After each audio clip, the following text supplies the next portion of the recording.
Hello. The sun is beginning to go down, and it is January 29th, 2016, and it is Friday. And as God said in His Word, in the evening and the morning were the first day, were the second day, the third day, and so on and so forth, until He got to the seventh day where He rested. And the word rested is Shabbat.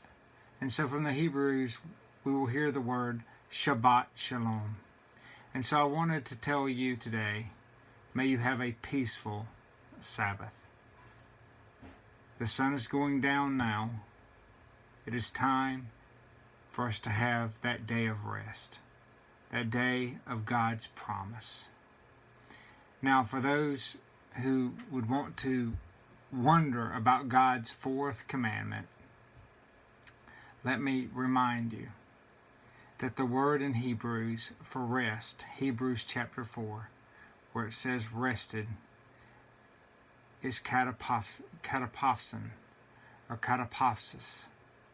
And it's the same word used in Genesis 2 verse 2 and Genesis 2:3 in the Greek translation of Genesis. So anyone reading the New Testament in Greek and what we would refer to Genesis in Greek would know that katapopsin was the Sabbath, what the Greek or what the Hebrews called Shabbat. And when they say Shabbat Shalom, that is what they meant. And if you look in the book of Hebrews, it says, wherefore, as the Holy Ghost saith, this is Hebrews chapter 3, verse 7, today if you will hear His voice, harden not your hearts, as in the provocation, in the day of temptation, in the wilderness. 1 Corinthians chapter 10, Paul tells us that the children of Israel coming out of Egypt were the examples to the Christians of godly living. What was the provocation? They provoked God to anger because they did not keep God's holy day. You see, God sanctified you. God also sanctified His day in Genesis 2, verse 3. And so, if you're reading in Hebrews chapter 3, you'll notice something very strange in the King James Bible. It says, let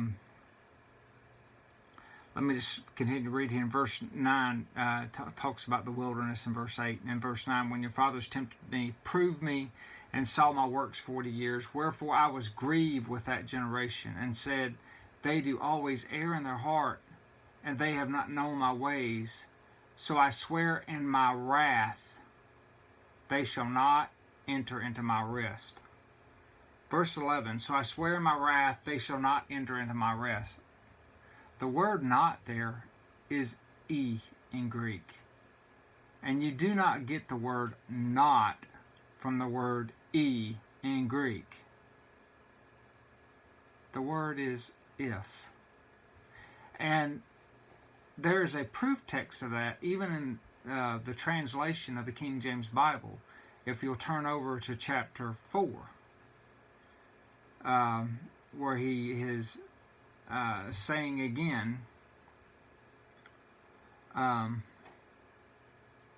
let us therefore fear, lest a promise being left to us of entering into His rest, any of you should seem to come short of it. Again, entering into His rest, that's that katapopsin, all right, or the katapopsis, as you will find if you look it up in your Strong's Concordance.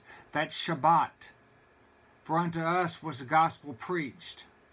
That's the evangelism of Yahweh, preached, as well as unto them, as well as unto the Jews. It is also being preached now unto the world, because of what Christ did at the cross. But the word preached did not profit them, not being mixed with faith in them that heard it. Whoa, think about this. These people didn't have faith to believe that God would help them accomplish in 6 days so that they could get rest on the 7th day.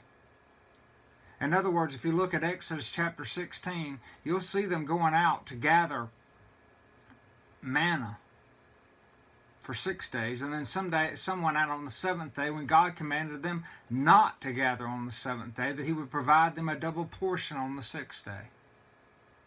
God would provide.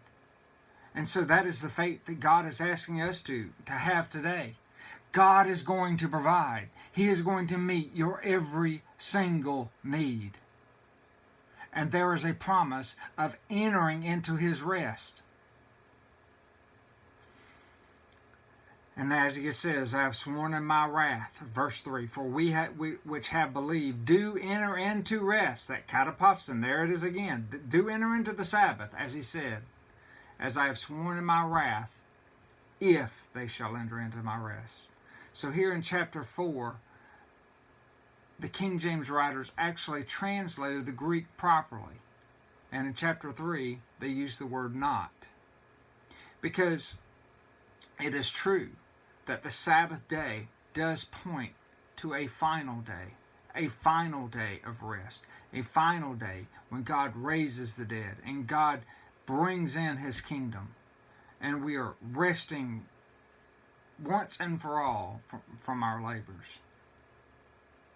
But God calls us this day to rest this week from our labors, and He gives us certain promises. God didn't do this to punish us. God did this to help us. He didn't do this because of the fact that He wanted us to be burdened. On the contrary, He didn't want us to work like slaves. So go with me just a minute to the book of Isaiah. So here's Isaiah 56. Starting at verse 1, it says, Thus says Yahweh, keep ye judgment and do justice, for my salvation is near to come, and my righteousness to be revealed. Blessed is the man that doeth this, and the Son of Man that layeth hold on it, that keepeth the Sabbath from polluting it, and keeping his hand from doing any evil. Neither let the son of the stranger that hath joined himself to Yahweh speak, saying, Yahweh hath utterly separated me from his people. Neither let the eunuch say, Behold, I am a dry tree. For thus saith Yahweh unto the eunuchs that keep my Sabbath, and choose the things that please me, and take hold of my covenant. We choose those things that please Him. Jesus says, I always do those things that please the Father. Jesus gave unto us the covenant. And He asked us to keep His word, to keep His commandments, to do those things that please the Father.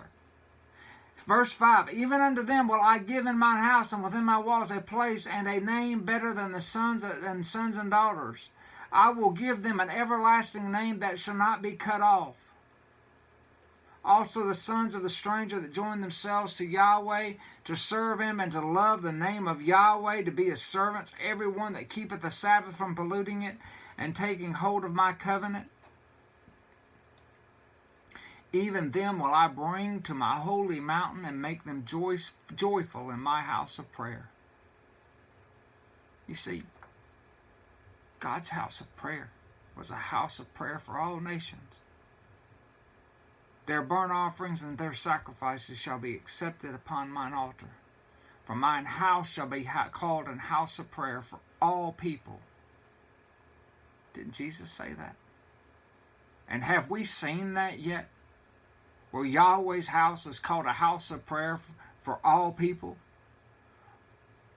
Was there not a sign put outside the temple walls during Jesus' time that said, this is the outer court, the Gentiles can't come past this part? Was it a house of prayer for all people? Was that not the charge that Jesus gave, the charge that Jesus laid?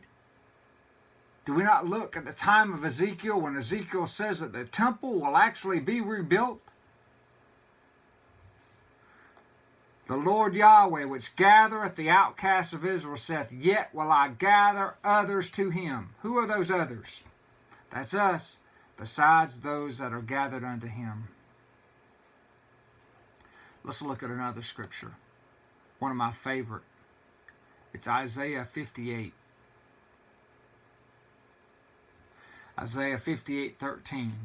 If thou turn away thy foot from the Sabbath, from doing thy pleasure on my holy day, and call the Sabbath a delight, the holy of Yahweh honorable, and shalt honor him, not doing thine own ways, nor finding thine own pleasure, nor speaking thine own words, then shalt thou delight thyself in Yahweh, and I will cause thee to ride upon the high places of the earth, and feed thee with the heritage of Jacob thy father, for the mouth of Yahweh has spoken it.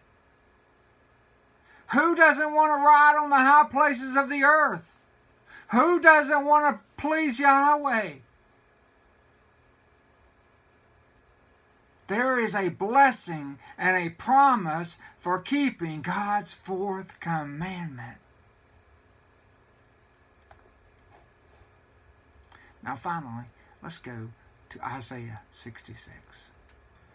Isaiah 66 verse 22 says, For as the new heavens and the new earth which I will make shall remain before me, saith Yahweh, so shall your seed and your name remain. The context here is the new heavens and the new earth that Yahweh will make. It shall come to pass that from one new moon to another, and from one Sabbath to another, shall all flesh come to worship before me, saith Yahweh. You see, God didn't only sanctify the Sabbath day in Genesis 2:3.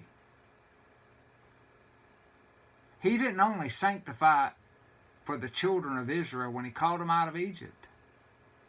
He didn't just sanctify it for the book of Hebrews in Hebrews chapter 4. He sanctifies the day even at the end of time and even now. Now think about this. God sanctified the day. Why do we defile it? God sanctifies you and me.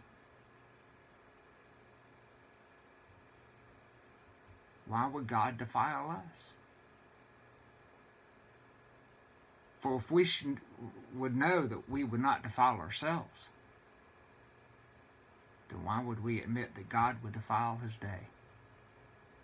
Now, some take a Romans chapter 14, which speaks concerning the eating of meats and fasting and esteeming one day alike.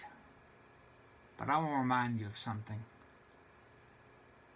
When men of God, especially Paul the Apostle, spoke of the Sabbath day, there was one word they used.